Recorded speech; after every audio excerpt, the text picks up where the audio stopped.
سال 2015 با دستگیری پیشوای ملت در ناحیه درواز مرکزی بانوان به کار خود شروع کرد که اینجا به استحصال لباس‌های گوناگون مشغول است و خاصتا لباس‌های کاری.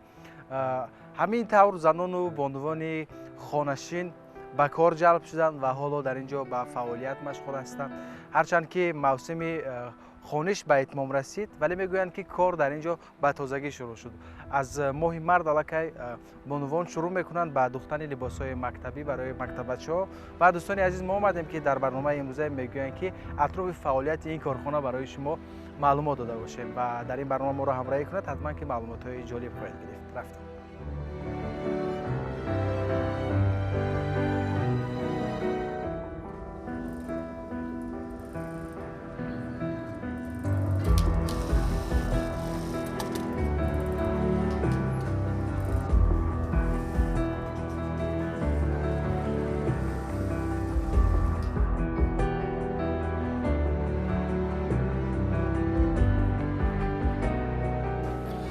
سلام، شما خوب هستید؟ کاراتون خوب است؟ خوش آمدید. تشکر زیاد. ما می‌خواهیم که درباره همین مرکز برای ما کمی معلومات دهید. اینجا مرکزی است که زنان و بانوان به کار مشغول هستند و هنرهای مردمی. خب چگونه هنرها است و چه کارهای اینجا انجام داده می‌شود؟ بله، ما برای شما این چی را معرفی می‌کنیم. در اینجا هنرهای مردمی بسیار است. ما با دوختن سر و لباس مکتبی، لباس حربی، لباس تیبی، همه نمود لباس را ما می‌دوزیم. برای ما نشون میدید؟ بله، ما شما رو با این مرکز شناس می‌کنیم. خب چقدر زنان و بانوان در اینجا با کار فعالیت می‌کنند؟ در این مرکز ما 60 نفر زن و مرد کار و فعالیت دارند. همشون با کارهای دوخت و دوز. همشون با دوختن لباس‌ها و دوخت و دوز مشغولیت دارند. خب برای من چی عجیب است که هم بانوانی که در اینجا حالا مثلا به دوختن و به هنر مشغول هستند قبلا اختصاص داشتن؟ قبلا چگونه بود هنرشون؟ از کجا مثلا طرز دوختن لباس‌ها و من هنرها را از خود کردم؟ نه، پیش این زنان در خانه بودن، بیکار بودن. با افتخار سردار دولت صاحب چین کارخانه شده کار کرده ایستادن. صاحب همه هنر شده یاد گرفتن. خب حالا اینجا چیکار کرده ایستادن؟ حاضر فرمایش ما سر و لباسی مکتب بچگانه برای کشاده شدن مکتب یک میباشد که اینا باید این لباس سر مکتب دسترسی خوانندگان نمایند. خب شما الکی بعد تمام شدن مثلا سال تحصیل فرمایش میگیرید از مکتب؟ فرمایش از کدام وقت میگیرید؟ ما را همه کدام وقتی به ما فرمایشن اونها رو ما قبول نموده تا چی بودنشون باید پیشکش نماییم. خب حاضر این سر لباس مکتبی است؟ بله. خب این برای صنف‌های اول است فکر می‌کنم. برای از صنف 1 تا صنف 11 ما دوخته شده ایم. طرز مثلا دیزاین لباس‌ها، قالب لباس‌ها رو کی انجام می‌دهد؟ از کجا؟ در این کارخانه ما هر یک زن وابسته و کار خودش کار دارد. یکی ما مثلا پاره کردن دارن، یکی دوختن، یکی همه نمود را. خب مثلا این درزمال میباشد که به وظیفه خودش را اجرا می‌نماید. اینا درزمال‌های مخصوص هستند. لباس رو نمی‌سوزانند. اینا درزمال‌های مخصوص بوده که برای لباس کشویی آورده آید که در تن شینم آید. خب و همین گونه دستگاه هست. همش هم یک دستگاهی برای درزمال کردن میباشد. این دستگاه‌های مثلا درزمال‌های شما اینا مثلا برنامه مخصوص دارن؟ اداره مخصوص میشوند؟ همشون مخصوصن که برای کمی سر لباس مکتبی یکون بای نیاورد.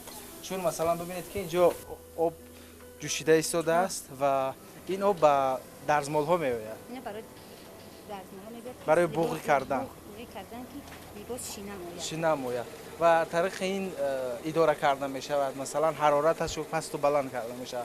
طریق این دستگاه. طریق این دستگاه اینا پست و بلند کردن می شود. عجیب. این دستگاه برای چی است؟ این دستگاه برای اگه چیز اگر چیزی برای نوشتن که مثال از هر مرکزی حربی زکاس میکنه میگن اگه چی مینویسن یا از تیوی باشه نمی خیلی هر کارخانه با کارخانه.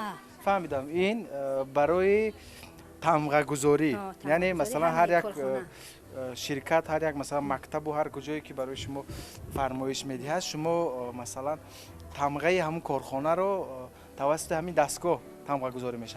بعدی که لباس آماده شد تمغه میگذاره. چگونه؟ بعدی که لباس هم آماده شد تمغه میذاریم یا پیش از لباس شدن هم در یگان وقتی پاره کردن عجیبی واسه با لباس میشود. مثلا با این دستگاه کی کار میکنه؟ متخصص داریم در این کارخانه که و این کارو پیش میبرد. عجیب. خیلی دستگاه موثر است بیننده عزیز. توسط رشته ها دوخته میشود نه؟ رنگ نیست. نه توسط رشته نمودی رشته رنگی خودش را دارد که وابسته به لباس میشود. مثلا ببینید اینجا همه رشته ها رو انتخاب میکنن این در این قسمت و رسمش رو چگونه مثلا همون تمغه رو با این برنامه وارد میکنن؟ این تمغه در همین چی است اسباب و رو میمونی مینویسی که چخیل باید همون بیاره همون مثلا همون طرح و دیزاین چگونه باشد و اینجا که وقتی وارد کردی الکی خودش دختر میدهد توسط رشته ها. خب ببینید بیننده عزیز که چقدر مثلا تکنولوژی روش کرده است که کارهای رو انجام میدهد که اصلا باور نمیکنی. خیلی عجیب. اینا چی برتری دارن؟ میتونید برتریت ما رو از مثلا ماشینه هایی که قبلا بودن، یعنی که شما در خانه قبلا مثلا 10 سال 20 سال پیش از ماشینایی که از بی‌بی‌تون موندگی چی تفاوت داره؟ اینا تفاوت اون است که اینا با چشم پیشتر است که طرز دوختن همشون نقض می باشد که دوختن لباس بسیار شینم و خوشروی می آید. خب میشود که اینو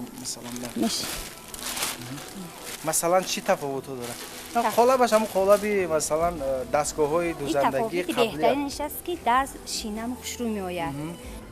رشته نمیکنه. رشته نمیکنه با قوای برق هیچ خشم نمیده. خیلی زود انجام میده. کار زود انجام میده. قوای دست کمتر استفاده میشه. زود انجام داده کار پیش میره. چند دستگاه هست از همین دستگاه دوزندگی؟ چند تا هست در این کارخانه پیش از 100 تا زیادتر در اینجا این دستگاه دوزندگی هست. با همه همینا لباسای گوناگون دوخته میشود. مثلا لباس حربی، لباس تیبی، ورزشی همه نمود لباس دوخته میشود. بعد این بانوان همین هنری مثلا دوزندگی رو این کارها رو همه جا کسی برای اونها آموزان چیکار کردن چگونه آموزن؟ آموزاندن. ما برای اینا معلم مخصوص داریم که ما همین کارها آموزاندن که بانوان چه لباسا رو نساختن یاد گیرن پیشکش آدمان گردد. این بانوان از کدام دهه‌ها هستن؟ این بانوان هم همین دهه‌های نزدیک هستن. گرد اطراف. کدام موسم‌ها شما کارتون بیشتر میشود؟ ما همه وقت کارمون بسیاره. همه وقت شما فرمایش دارید؟ همه وقت فرمایش داریم که ما فرمان اونا باید سری وقت جا بجا کنیم. خب پیشکش نماییم. این لباسی که شما فقط لباس‌های مثلا برای کارخانه و برای تشکیلات‌ها من لباس‌های مثلا این کدام کارخانه است؟ این کارخانه سنگ میباشد. کران مرمر. این رو مثلا در همه جا آماده کردن؟ اینا در همه جا ما آماده کردیم برای زمستان که اونا کارشون رو پیش ببرن. دیزاینش رو کی انجام داد؟ دیزاینش ما آدمای مخصوصا برای پاره میکنن. نه پاره میکنن بعد ما میدوزیم.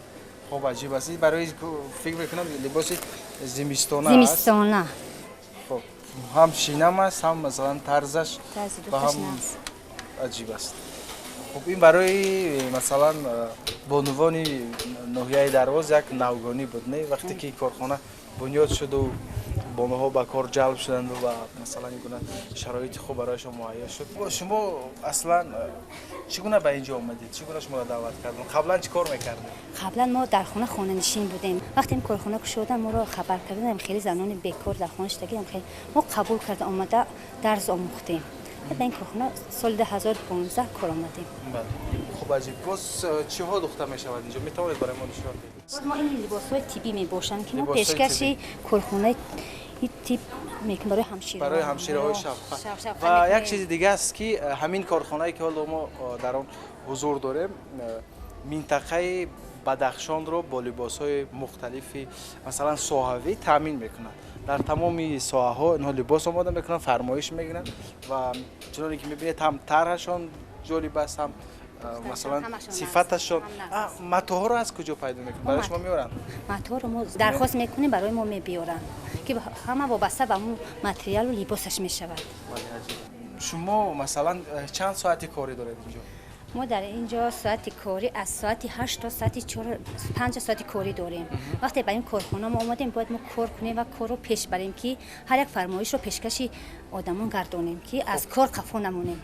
صبح بر وقت شما را نقلیات اینجا میارد؟ نقلیات مخصوصی ما نقلیات مخصوصی داریم که اتوبوس ما رو به اینجا میبیارد. از خانه‌هاتون یک و یک شما رو میگیرد. بعدی که کار تمام شد برده به خانه‌هاتون به جاهایی که مثلا وقتی که کار ما اینجا تمام شد باز برده به جای زیستمون میرسوند.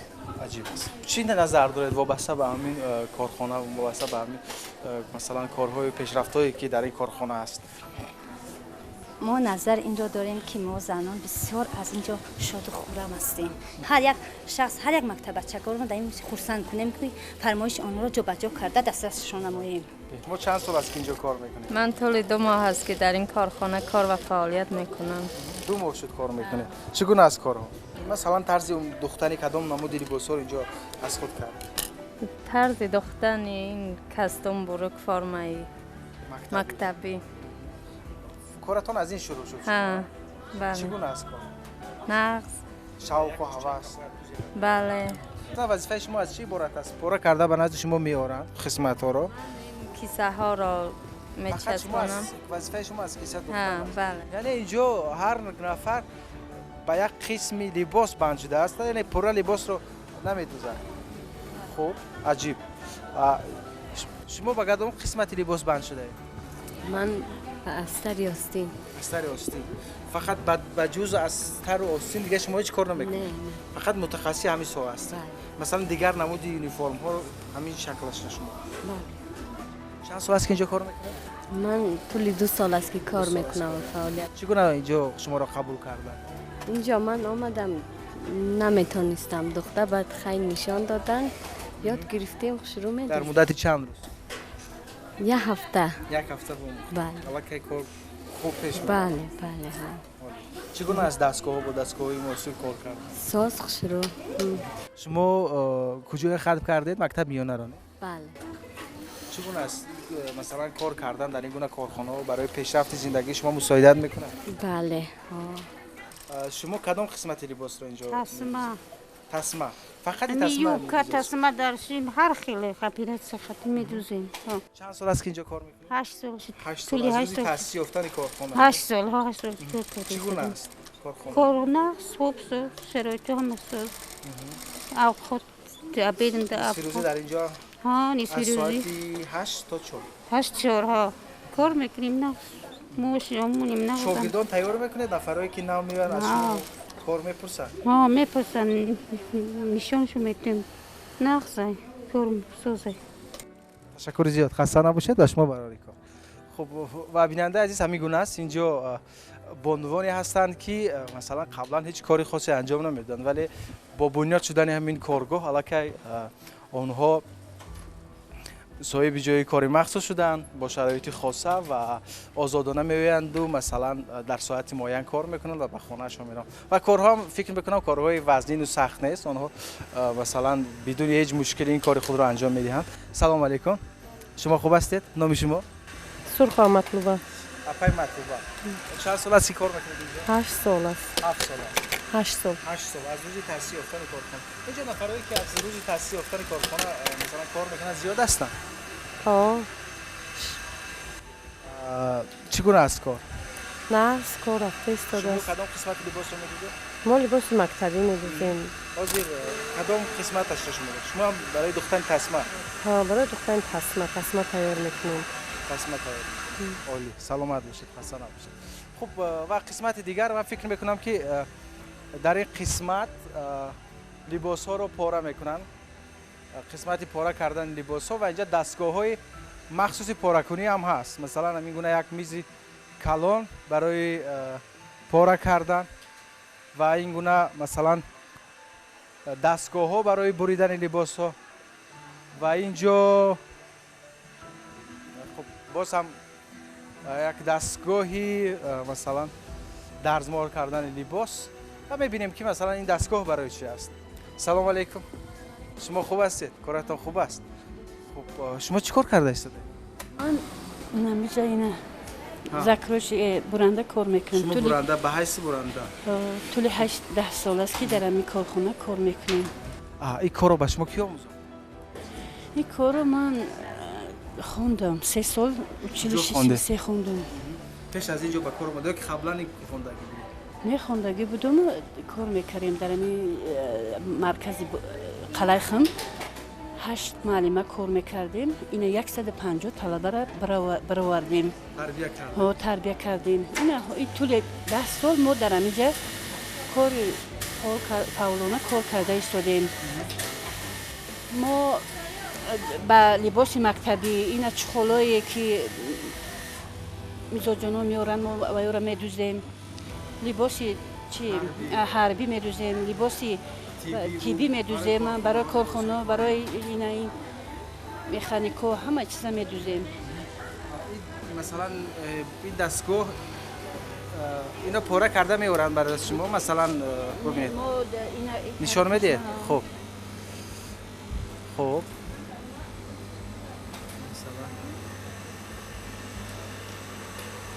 خیلی دستگاه تیز است نه کارش.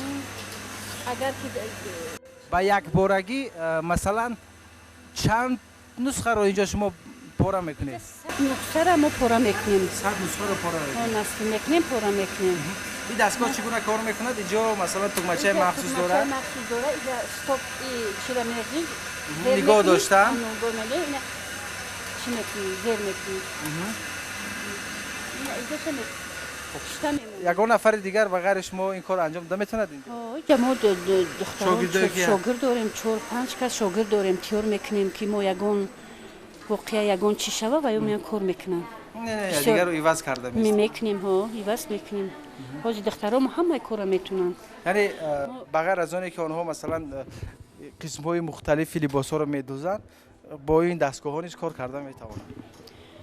یک قسم؟ یک قسم 4-5 کس متخصص ما اینجا 3 کس برنده هستیم. 3 کس بعد خیلی نشون میتیم 3-4 کس 5 کس. این قسمتی مثلا پوره چی کردن مثلا نقشه کشیدن و طرحش رو ترتیب دادن رو کی انجام میداد اینجا؟ اینا که داد خدا و محبوبه میکشه تیار میکنه، ما نستیلا میبریم. خوب تشکر. ما نزد اپای محبوبه میریم. سلام علیکم اپا. شما خوب هستید؟ شما اینجا یکی از کارهای اساسی رو انجام میدید. مثلا طرح و دیزاین لباس رو اینجا انجام میدید.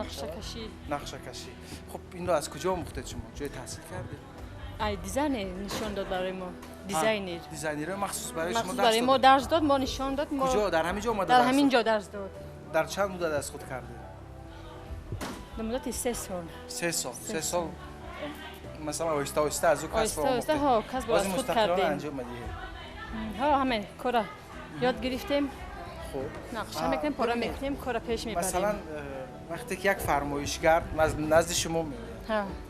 به نزد شما میاد و میگوید که برای ما لباسی مثلا فلان نمود لباس بدوز برای کارخانه ما، مثلا کارخانه ما کارخانه استحصالی است، ما مثلا با سنگ و خاک و با این گونه کارها سر و کار داریم. دیزاینش شما فکر میکنید؟ یا که دیزاین مخصوص علاقه برای شما میارن؟ فکر میکنیم که چخیل مو لباس رو با خود ها چخیل دوزیم. خب یگان نمونه اش رو برای پیشنهاد میکنید اول که یک نمونه میدوزیم، برای اون نشان میدیم، بعد کار پیش میبریم. وقتی که قبول میکنن وقت قبول کرد بعد کار پیش میبریم. در همین مثلا تجربه کاریتون کدام نمودی لباس ها رو دوختید و کدام مثلا لباس های مثلا کاری برایتون به شما دلپسند است انجام دادنش، دخترش مثلا نقشش رو کشیدن؟ مکتبی لباس مکتبی. چرا فکر شما؟ برای لباس مکتبی بسیار جپاره کردیم دوختیم. زیاد انجام دادید؟ از اون که زیاد انجام دادید آسان است برای ما. خب از کدام مکتب ها اینجا شما درخواست میکنن؟ مکتب‌ها همه مکتب‌ها اینجا شهرنامه میکنن، لباس ما میدوزیم. همه مکتب‌ها رو مثلا یک مکتب رو شما در چند روز لباسش رو انجام میدید؟ یک مکتب رو در مدت یک ماه. بعد شما میتوانید که مثلا برای انجام دادن همه این لباس‌های منطقه بدخشان وقت پیدا کنید. از کی شروع میکنید؟ از ماه مارس سر میکنیم تا سپتامبر بود میکنیم همه فرمایش‌ها رو. خب عجیب. تشکر زیاد، خسته نباشید، موفق باشید. و همین از دوستان عزیز، چون همه در حالت کاری هستند و هنگامی که ما به نزدشان میرویم کمی خلل میرسونیم، شاید فکرشان رو نیست پریشان هم کنیم و میبینیم که در قسمت بالای همین کارخانه باز اونجا با قالین بافی و مثلا کارهای دیگری هنری نیز مشغول هستند که حالا رفته از آن دیدن میکنیم.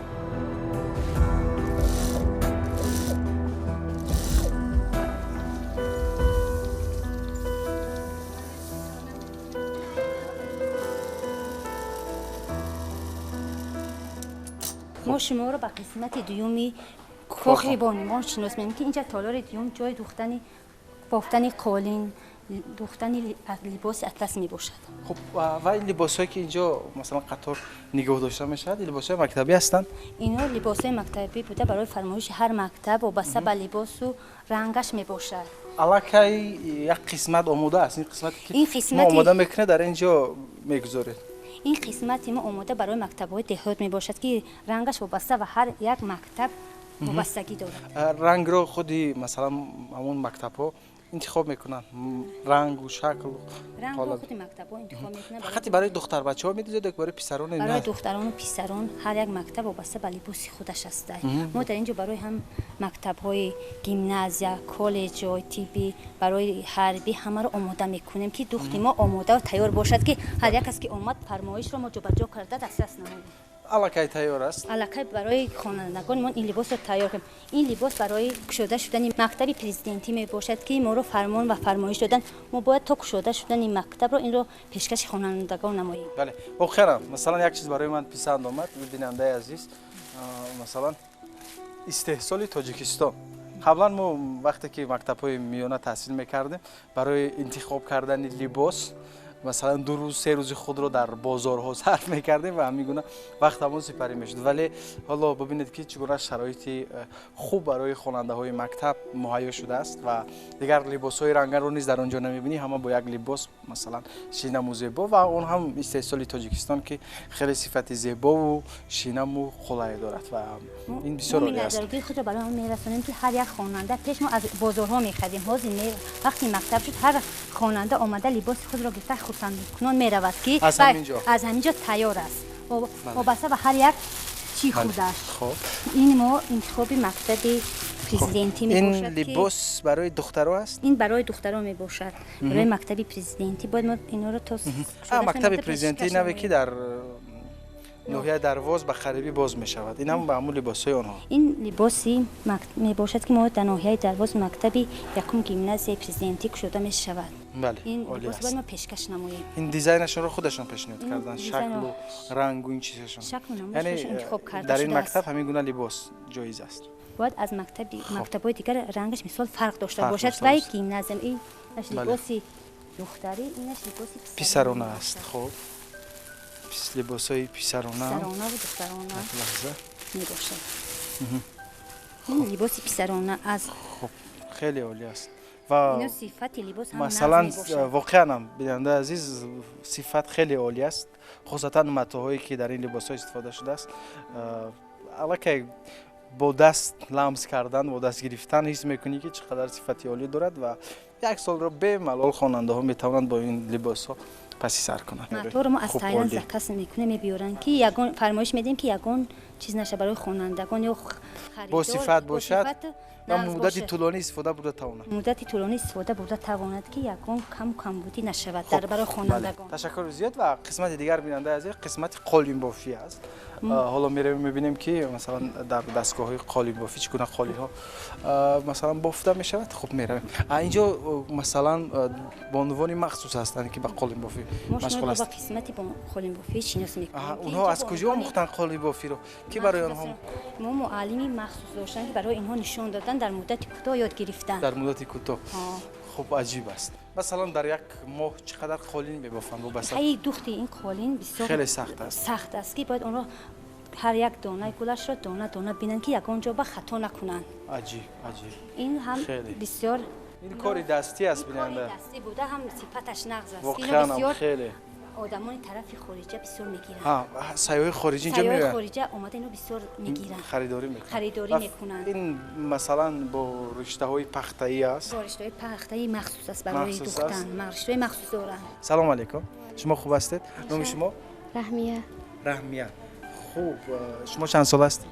18 سال. الکی در 18 سالگی قالین بافی رو از خود کردید. کی برای شما اومد؟ مادرت. در همین جا؟ بله. سخت نیست؟ ببینید که چقدر کار نازک و کار دستی و مثلا کاری که خیلی عصبی قوی در کار است برای انجام دادن این کار. با فکری من ببینید که هر یک رنگ رو انتخاب میکنی، هر یک مثلا گل رو انتخاب میکنی و چگونه مثلا شما صرفه میروید که باید این گل رو این گونه انجام دید. حساب کردی؟ حساب را ما با دو گم کردید. میشود این کار داره؟ از بالای نقشه بگیرم. این نقشه است کجا است؟ چگونه میفهمید نقشه رو؟ نقشه داریم. نقشه داره. خوب عجیب است. واقعا این کار شما خوب تر بلد هستید. من فقط با زیبایی و با نفاست این کارها خوب بسیار حیرت به حیرت افتادم. واقعا هم خیلی زیبا هستن صفتشونم. و یک چیزی دیگر عجیب است بیننده عزیز که قالی ها مثلا مثل کورپا هستن، ملایم و غفص. خب حتما که وقتی که این قالین ها رو در خانه مثلا میگذاری کورپا لازم نیست. عجیب. همین گونه مثلا این نمونه تیاری قالین ها و در همین شکل. امروز واقعا باعث افتخار است که تاجیکستان عزیز ما با همین شکل پیش می رود. قبلا اگر همین گونه مثلا کارخانه های زیبا و معاصر با تکنولوژی نو در مرکزهای شهر بود، ولی حالا در مثلا ناحیه‌های دوردست تاجیکستان هست و دیگر برای مردم تاجیکستان لازم نمیاد که به مرکزها رفته لباس بخرند. در پیش خانه‌شان آهسته میآیند و لباس لازمه خود را برای فرزندان خود میخرند و کارخانه ها نیز دیگر از خارجه لباس های کاری برای کارمندان خود درخواست نمیکنند. از کارخانه هایی که مثلا در تاجیکستان هست از آنها درخواست میکنند و در مهلت معین این لباس ها دوخته می شود. دوستان عزیز، ما یک برنامه خاصی را از ناحیه درواز پیشنهاد شما کردیم، از کارخانه دوزندگی مرکز بانوان و شما مثلا با طرز کار اینجا با شرایط اینجا آگاهی پیدا کردید. تا دیدار دیگر سلام باشید. خیر.